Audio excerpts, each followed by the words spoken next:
Welcome back. In July last year, 12-year-old German Shepherd Hobo weighed only 40 pounds. He was covered in mange, and the vets thought that he was unlikely to survive more than 3 days after being severely neglected by his owner. But Hobo was brought back from the brink of death and has now found a new home with animal lover and owners Peter and Valerie Butcher, who join us now along with veterinary nurse Hannah. And we'll start with you, Hannah, because it's the PDSA in Northampton. Yes. And you were on duty and you're in your office when Hobo was brought in. Yes. The worst case you say you've ever seen in your career? Absolutely. Yes. So when he arrived, what did you guys think? So I was in the office, I was called down, and one of my colleagues said, "You've got to come and see this dog." We went down to isolation, where he'd obviously been put because we didn't know his history at all.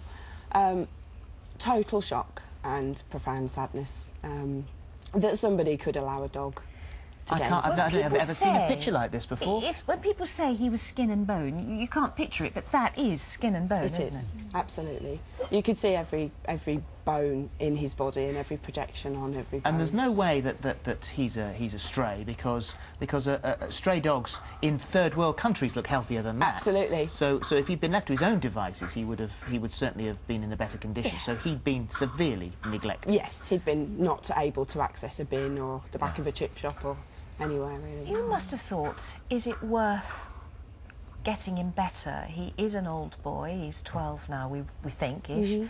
And perhaps it would have been kinder to put him to sleep.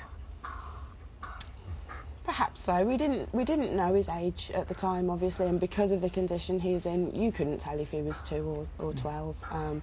We didn't know. We never want to put anything to sleep if there is a chance. There must have been something in his face that said to you, help. There was.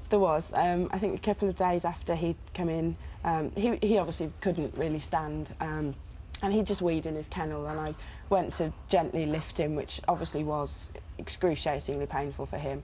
And the look that he gave me was just, that really hurts, but I know you're helping. And it's... He didn't bite, he didn't growl? Not at all. Really? It's true testament to the forgiving nature. So he knew suddenly he was back in some sort of sanctuary, starving, hungry. You couldn't, I suppose, give him a big meal because his stomach couldn't cope with it. So how much did you feed him? We were literally giving the smallest amount as often as we could, really, every 10 minutes. And then it was horrible because he'd obviously look at you with that, but I'm still hungry, and you just couldn't risk. How long before you got into a condition where he could then maybe be rehomed? It was around 5 weeks, I think, wasn't it, before we noticed that he was getting better, and he was almost bored now. Yes. He wanted to do stuff. He'd started to bury food in his kennel. Oh, really? So starting to hoard food because he'd known hunger. That's not happening again. yeah, absolutely. So it was around that time that we thought, well, he needs to get out of here now. And you saw him on the TV, didn't you, in the news? He made you cry when you saw him. Oh, yes, I couldn't believe it. I heard the words GSD and I looked and I... What's GSD? German Shepherd. Oh, I see. He was thought to be a German Shepherd. Yeah. I just cried and I felt so sick. Yeah.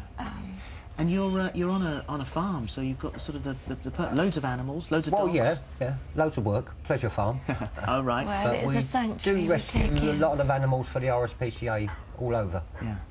So on the farm you have, before Hobo arrived, how many animals have you got? What animals? 7 goats, 2 sheep, 17 ponies, 10 alpacas, cats. His More companions. dogs? Oh yes, yeah. There was another 7 indoors, but we've just recently taken in another 2. So we're up to 10 now. And how long did it take for him to settle in? 24 hours. That quickly? Really? Yeah. Very, very quickly. Yeah. We did actually buy a muzzle and basket muzzle. You know, to put on there just in case. But he had it on for 1 hour and that was it. We took it off. So he's made mates with everybody. He has a wonderful day now. He's up and out with you at 7 o'clock in the morning. Yep. He comes in, has lunch, he goes out and plays with any of the other people that are around. And then in the evening he just sleeps non-stop. And his previous owner was found, convicted, and is never to have an animal again for 25 years. 25-year ban. Wonderful. Thank you, guys. What a great story. Gorgeous. What a happy ending. Yeah. Thank you. Thank you very much indeed. Well, let's have our competition now. How do you fancy wiping away your worries for your mortgage or your rent repayments this year? We're going to pay them all.